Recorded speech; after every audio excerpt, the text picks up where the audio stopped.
you on the second week recap of The Biggest Loser Season 12, brought to you by The Biggest Loser Resort. Allison walks into the kitchen where the whole cast is sitting, and she asks for 3 volunteers to come and go with her somewhere. We don't know where they're going yet. And they walk into this big room filled with donuts. And I'm like, oh my gosh, here we go. Week 2, temptation. Can't even believe that it's this quick. I know when I went to the ranch, I told myself no matter what, I was not going to participate in a temptation because I knew that if I did the work that I needed to do, it would all work out in the end.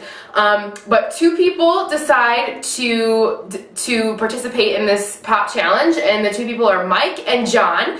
And John ends up winning the challenge. He ate 37 donuts, which is crazy to me. I can't even believe he did that, but he got control of the game. He's able to pick his time slot when him and his team is able to work out. There's 3 time slots, one at 5 a.m. to 7 a.m., one from 12 p.m. to 2 p.m., and one from 9 p.m. to 11 p.m. So it's a big deal to have this control. John chooses for his team to work out from 5 a.m. to 7 a.m. The blue team will be working out from 12 p.m. to 2 p.m., and the red team will be working out from 9 p.m. to 11 p.m. And in my opinion, I think no matter what time you work out, it's great. I would choose to be in the morning as well just because it gets your metabolism going, but as long as you're moving, that's all that really matters.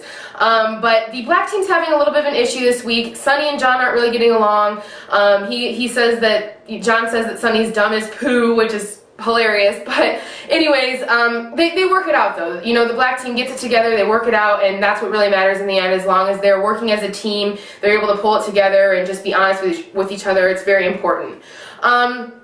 Then, you know, they do all the workouts. They're brutal as usual, especially for week 2. Then Dr. H comes to the ranch, and when he's talking to Ramon, it really sticks out to me because I feel like a lot of people go through this. You know, Ramon on his paperwork said, you know, he doesn't have any issues. He has no health problems. And Dr. H tells him that he has high blood pressure and high cholesterol and diabetes, which is crazy. So I'm hoping that Ramon uses this to just fuel his fire this week to get through his workouts and do what he needs to do for himself, because that's what matters.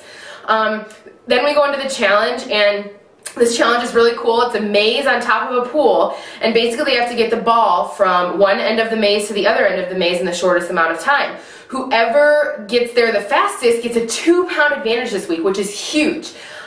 You know, any team that has 2 pounds is going to have a huge advantage. The second place team though also gets a 1-pound advantage, which is also it's great to have. I mean, especially week 2. I mean, I know how stressed out I was the second week I was there. It's crazy.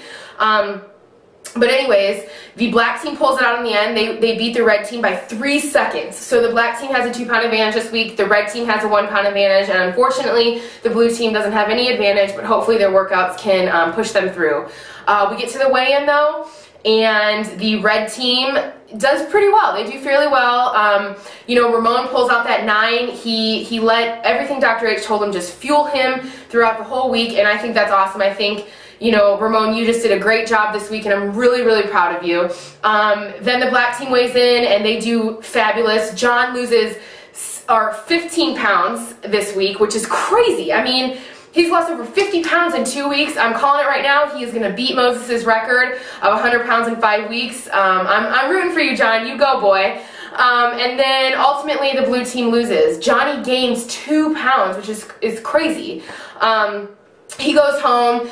And he's doing great at home though. He looks fabulous. He's walking everywhere. He's spending time with his family. It's just a really good thing. He got his health back. That's what he went there to do, and it's just, I'm so proud of him. I'm so proud of every one of these season 12 people across the board. They're all great people. I'm very inspired by all that they're doing, and it keeps me going every day too. So be sure to check out my videos on dietsandreview.com. Every single week I'll be doing these recaps every week. It's so much fun. And also I'll be doing Weighing In with Susie every Wednesday from 5 p.m. or at 5 p.m. Central Time. So be sure to check that out too. It's so great to talk to you guys. I'll talk to you next week.